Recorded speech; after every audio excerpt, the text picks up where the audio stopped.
Good morning बच्चों, मैं निर्मल शर्मा अपनी नई वीडियो के साथ नए विषय में। बच्चे, अब तक हमने अपने व्याकरण के जो विषय करे हैं उसमें समास कल हमने ख़त्म किया था।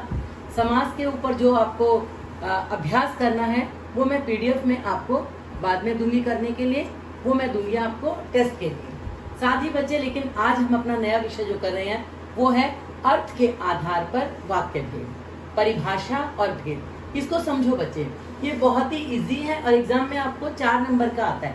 वाक्य के बारे में तो सबने सुना है ना, शब्दों के उस समूह को जिससे कहने वाले का अर्थ स्पष्ट हो जाए उसे वाक्य कहते हैं, या शब्दों के सार्थक समूह को वाक्य कहते हैं।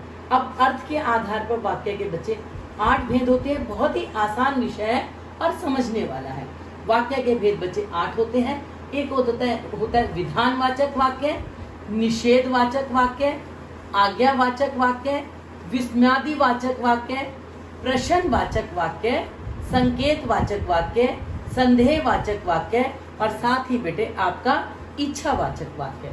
अब ये 8 आपने नाम याद करने हैं और बहुत आसान है, मुश्किल नहीं है। इनको अलग अलग तरीके से भी मैं आपको समझा रही हूँ कि जैसे विधानवाचक वाक्य में क्या होता है, जिन वाक्यों में से किसी क्रिया के करने या होने की सामान्य सूचना मिलती है उसे विधानवाचक वाक्य कहते हैं।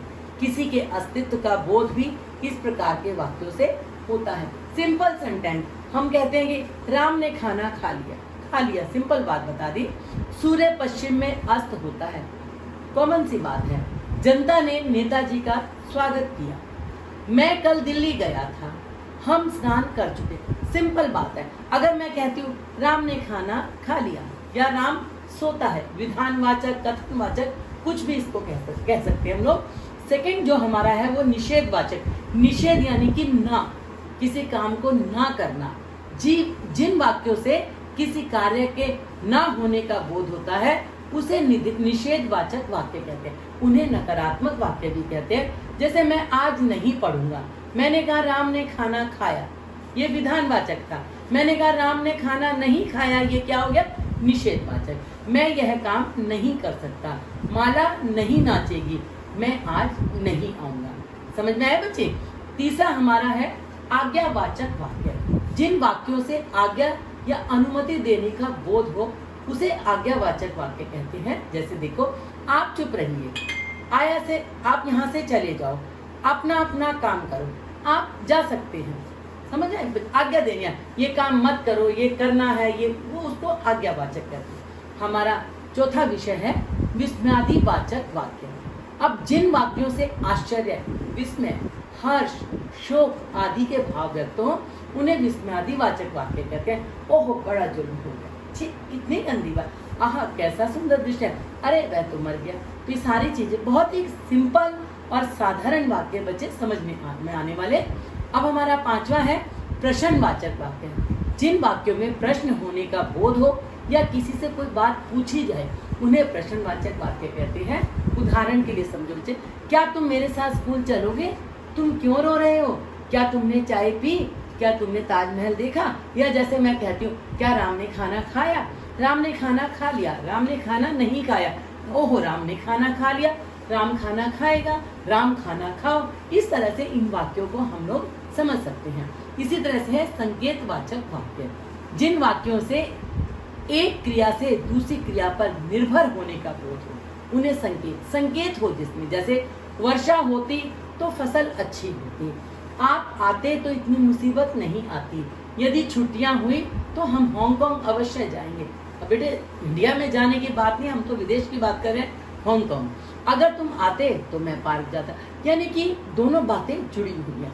इसी तरह से हमारा 7वां भेद है संदेहवाचक वाक्य। जिन वाक्यों में कार्य के होने में संदेह अथवा संभावना का बोध हो, संदेह हो, शक हो, उन्हें हम क्या कहते हैं, संदेहवाचक वाक्य।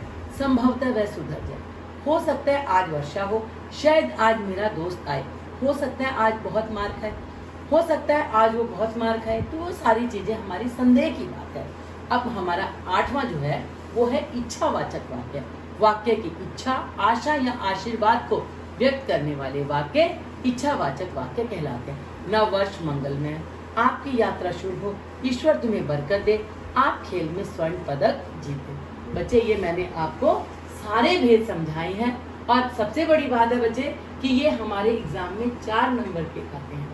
हमें 8 अर्थ के आधार पर वाक्य भेद समझने पर 4 नंबर हम स्कोर करते हैं। और ये देखो बच्चे, व्याकरण क्या होती है? अपनी भाषा में समझने की चीज है। हम अपने दिमाग से अपने तरीके से समझते हैं तो हमारे लिए कोई मुश्किल नहीं है। तो आप सभी इसकी पीडीएफ मैं आपको दूंगी। पीडीएफ में कहीं अगर आपको व्याकरणिक दृष्टि से कोई गलती दिखे, अशुद्धि दिखे, तो आप उसमें ठीक कर सकते हैं बच्चे। ठीक है, तो आज का काम इतना ही।